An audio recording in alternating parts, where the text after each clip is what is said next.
Hello guys, CSK கிட்டேருந்து வந்த big அப்டேட்டுங்க. இந்த ஒரு அப்டேட்காக தான் நம்ம எல்லாருமே காத்துட்டு இருந்தோம். ஸோ சிஎஸ்கேவுடைய பேட்டிங் வரிசையில் அதிரடியான மாற்றங்கள் இருக்க போவதாக ஒரு அப்டேட்டை கொடுத்துருக்காங்க. ஸோ எப்படா இந்த மாதிரி அப்டேட் வரும், ஸோ எப்படா முக்கியமான வீரர்களுக்கெல்லாம் சான்ஸ் கிடைக்கும் அப்படின்னு நம்ம எதிர்பார்த்துட்டு இருந்தோம்.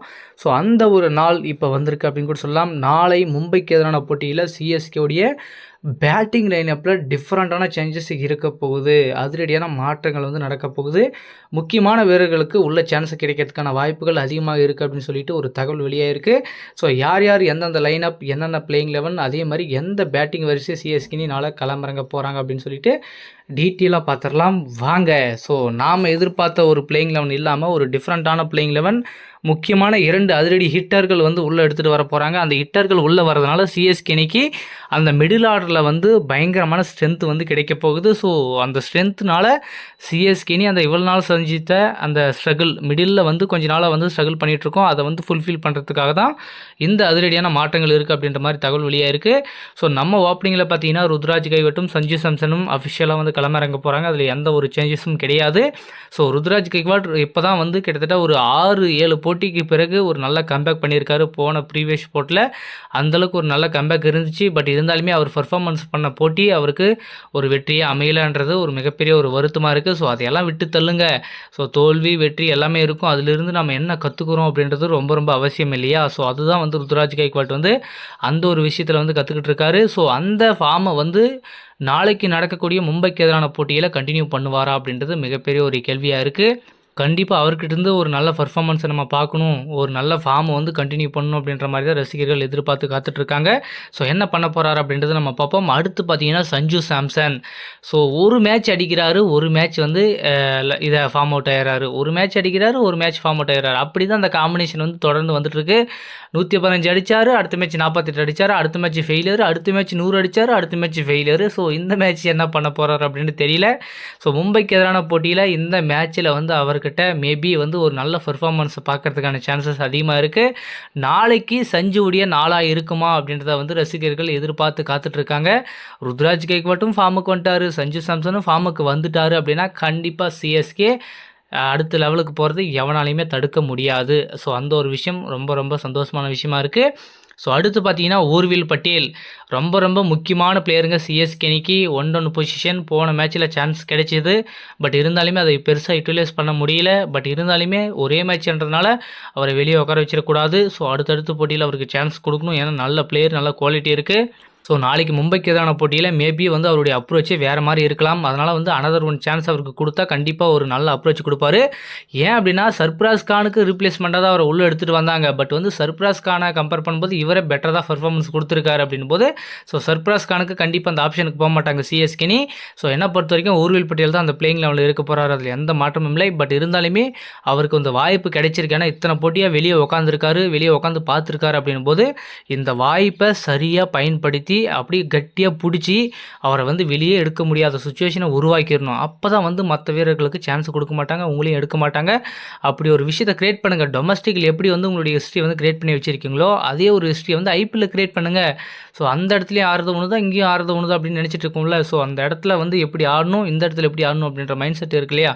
ஸோ அந்த இடத்த வந்து கண்டிப்பாக வந்து கிரியேட் பண்ணணும். ஊர்வில் பட்டேல் கண்டிப்பாக நாளைக்கு நடக்கக்கூடிய மும்பைக்கு எதிரான போட்டியில் கண்டிப்பாக அவருக்கு ஒரு சான்ஸ் இருக்குது, அதில் எந்த மாற்றமும் இல்லை. ஸோ அவருக்கு வந்து உடனே வெளியே எடுத்து உட்கார வச்சிட மாட்டாங்க சிஎஸ்கேனி. கண்டிப்பாக 1-2-3 சான்ஸ் கண்டிப்பாக கம்பல்சரியாக கொடுத்து தான் அவங்க. ஏன்னா எல்லா பிளேயருக்குமே அப்படி தான் கொடுத்துருக்காங்க சிஎஸ்கேனி. ஸோ அவ்வளோ சீக்கிரம் ஊர்வில் பட்டியல் எடுக்க போகிறது கிடையாது. நாளைக்கு போட்டியில் மேபி அவர்கிட்ட இருந்து ஒரு நல்ல பர்ஃபார்மன்ஸை பார்க்கறதுக்கான சான்சஸ் அதிகமாக இருக்குது. ஸோ அடுத்து பார்த்தீங்கன்னா நம்பர் 4ல் வந்து நான் சுயம் துபே தாங்க களமிறங்குவேன். ஏன்னா வச்சிங்க அவன் வந்து பின்னாடி ஆட அவருக்கு ப்ரெஷர் ஆகுது. ஸோ அதனால் எவ்வளோக்கு எவ்வளோ முடியுதோ அவரை வந்து முன்னால் ஆட வச்சோம் அப்படின்னா கண்டிப்பாக அவர் வந்து கொஞ்சம் அந்த ஸ்ட்ரகிள்லேருந்து ரிலாக்ஸாக ஃப்ரீயாக வந்து கொஞ்சம் டைம் எடுத்து ஆடுறதுக்கான டைம் அவருக்கு கிடைக்கும். ஸோ அந்த ஒரு விஷயத்தை வந்து அவர்கிட்ட சிஎஸ்கேனி பண்ணாமல் விட்டது தான் தவறு. ஏன்னா தோனி வந்து அந்த ஃபினிஷிங் ரோலை பண்ணிட்டு இருந்தார் இருந்த வரைக்கும். பட் அவர் இல்லாததுனால சிவம் துபே வந்து அந்த ரோலுக்கு எடுத்துகிட்டு போகிறாங்க. பட் அவருக்கு அந்த இடத்துல வந்து ஸ்ட்ரகிள் இருக்குன்றது பார்த்தாவே தெரியுது. அதனால் முடிஞ்ச அளவுக்கு அவரை நம்பர் 4லேயே அனுப்பிடுங்க, உள்ளே அனுப்பிடுங்க. நம்பர் 4ல் அனுப்பிட்டா அவர் வந்து எப்படி வேணால் நீ ஆடிக்கோப்பா, பவுலிங் ஆகட்டும் ஸ்பின் ஆகட்டும், நீ உன்னுடைய பர்ஃபார்மன்ஸு நீ உன்னுடைய ஃபார்முக்கு திரும்பி வா அப்படின்னு சொல்லிட்டு அவரை விட்டுறணும். ஸோ அவரை வந்து கடைசி டைமில் போய் அடின்னு சொல்லி அவர் மேலே ப்ரெஷர் போட்டு அவளை இது பண்ணுறதுனால தான் அவர் வந்து கொஞ்சம் ஸ்ட்ரகிள் பண்ணிகிட்ருக்காரு. முடிஞ்ச அளவுக்கு அவரை வந்து நம்பர் 4ல் சிவம் துபே ஆட வச்சா ஒரு பெஸ்ட்டான சாய்ஸாக இருக்குன்றது என்னுடைய கருத்தாக இருக்குது. ஸோ அப்படி போனால் தான் சிஎஸ்கேவுடைய அந்த 11ஸ் வந்து கம்ப்ளீட்லி வந்து டிஃப்ரெண்ட்டான சேஞ்சஸ் இருக்கும், கொஞ்சம் மாற்றங்கள் நடக்கும், கொஞ்சம் வந்து ஃபார்முக்கு வரதுக்கான சான்சஸ் இருக்குது. ஸோ அடுத்து பார்த்தீங்கன்னா number 5ல் Dewald Pravesh.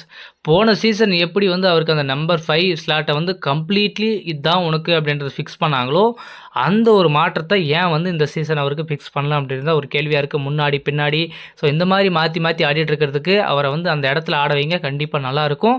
So Dewald Pravesh அந்த இடத்துல பர்ஃபெக்டாக இருப்பாருங்க, பர்ஃபெக்ட் ஃபிட்னஸாக இருப்பார். அந்த நம்பர் 5 ஸ்லாட்டில் கண்டிப்பாக அவருக்கு அந்த பொசிஷனை ஃப்ரீயாக விட்டுருங்க, அவர் ஆடட்டும், எந்த ஒரு டிஸ்டர்பன்ஸும் பண்ணாதீங்க. ஸோ அப்படி ஆடும்போது கண்டிப்பாக அவர்கிட்டருந்து நல்ல பர்ஃபார்மன்ஸ் வரதுக்கான சான்சஸ் ரொம்ப ரொம்ப அதிகமாக இருக்குது. ஸோ இதுதாங்க மான்ஸ்டார் பேட்டிங், செம்ம லைனப் இருக்குது, இன்னும் இருக்காங்க. ஸோ இந்த மாதிரி ஒரு லைனப் வச்சுக்கின்னு சிஎஸ்கேன்னு எப்படி இப்படி ஸ்ட்ரகிள் பண்ணிட்டு இருக்காங்க அப்படின்றது ஒன்றுமே புரியல. கண்டிப்பாக வந்து அந்த தலான்றது ஒன்று இல்லாதது தான் மிகப்பெரிய ஒரு இழப்பாக இருக்குமோ அப்படின்ற ஒரு கேள்விகளும் போயிட்டுருக்கு. ஸோ டெவால் பிரவேஸ் அந்த பொசிஷனில் கண்டிப்பாக ஆட வைக்கலாம். அடுத்து பார்த்தீங்கன்னா ஒரு புதிய வீரரை உள்ளே எடுத்துகிட்டு வர்றது ஒரு பெஸ்ட்டான ஆப்ஷனாக இருக்குங்க, ராமகிருஷ்ணா கோஷே. ஏன்னா நம்ம மிடில் ஆர்டரில் வந்து அந்த ஃபினிஷிங் அந்த கடைசி ஒரு 3-4 ஓவரில் ஸ்ட்ரகிள் பண்ணிகிட்டு இருக்கோம் இல்லையா, அந்த இடத்துல வந்து ராமகிருஷ்ணா கோஷே கரெக்டாக இருப்பார். அவரை எடுத்துகிட்டு வந்தோம் அப்படின்னா ஹிட்டிங் எபிலிட்டி வந்து தரமாக இருக்குது, நல்ல குவாலிட்டியான லாங் சிக்ஸ் அடிக்கக்கூடிய எபிலிட்டி இவர்கிட்ட இருக்குன்றதுனால மேபி அந்த இடத்த வந்து ஃபுல்ஃபில் பண்ணுறதுக்கான திறமை இவர்கிட்ட இருக்குது. ஏன் ஒரு சான்ஸ் வந்து இவருக்கு சிஎஸ்கே போகக்கூடாது அப்படின்றது என்னுடைய கருத்தாக இருக்குது. கார்த்திக் சர்மா இந்த மாதிரி வீரர்களுக்கு சான்ஸ் கொடுக்கும்போது ஏன் ராமகிருஷ்ணா கோஷே 2 சீசனாக சிஎஸ்கே இருக்கார், அவருக்கே அந்த வாய்ப்பு கொடுக்காம போகிறாங்க அப்படின்றது இன்னும் ஒன்றும் புரியல. அவருக்கு இந்த சீசன் கண்டிப்பாக ஒரு சான்ஸ் கொடுத்தே ஆகணும். அதே மாதிரி அடுத்த போட்டியில் அவருக்கு ஒரு சான்ஸ் கொடுத்தாருன்னா கண்டிப்பாக எப்படி ஆடுறாரு, எப்படி அப்ரோச் இருக்குது, என்ன இன்டென்ட் இருக்குது, என்ன மைண்ட் செட் இருக்கார் அப்படின்றத நம்ம பார்க்கறதுக்கான ஒரு வாய்ப்பு இருக்குது. ஸோ என்ன பிளானடாக வரப்போகிறாங்க, எந்த மாதிரியான செட்டப் இருக்குது, ஸோ அவருக்கான சான்சஸ் இருக்குமா அப்படின்றத நம்ம பொறுத்திருந்து பார்க்கலாம். ஸோ அடுத்து பார்த்தீங்கன்னா அமன் கானுங்க. ஸோ ஒரு நல்ல ஆல்ரவுண்டர், பிக் ஹிட்டர் அப்படின்னு கூட சொல்லலாம், நல்ல ஒரு பர்ஃபார்மன்ஸ் இருக்குது. டெல்லி அணிக்காக கூட ஆடி இருக்காரு, புதுச்சேரி அணியில் வந்து பயங்கரமாக பர்ஃபார்மன்ஸ் கொடுத்துருக்காரு, கேப்டனாகவும் இருக்கார் புதுச்சேரி அணிக்கு. நல்ல ஹிட்டிங் எபிலிட்டி இருக்குது, அந்த மிடில் ஆர்டரில் நல்ல குவாலிட்டியான பேட்டிங் எபிலிட்டி இருக்குங்க. ஸோ நல்ல பவுலிங்கும் போடுறாரு. ஸோ இந்த மாதிரி ஏகப்பட்ட டேலண்ட் இவர்கிட்ட இருக்குது. ஸோ சிஎஸ்கே இவருக்கு ஒரு ஆப்பர்ச்சுனிட்டி கொடுத்தா நல்லாயிருக்கும்.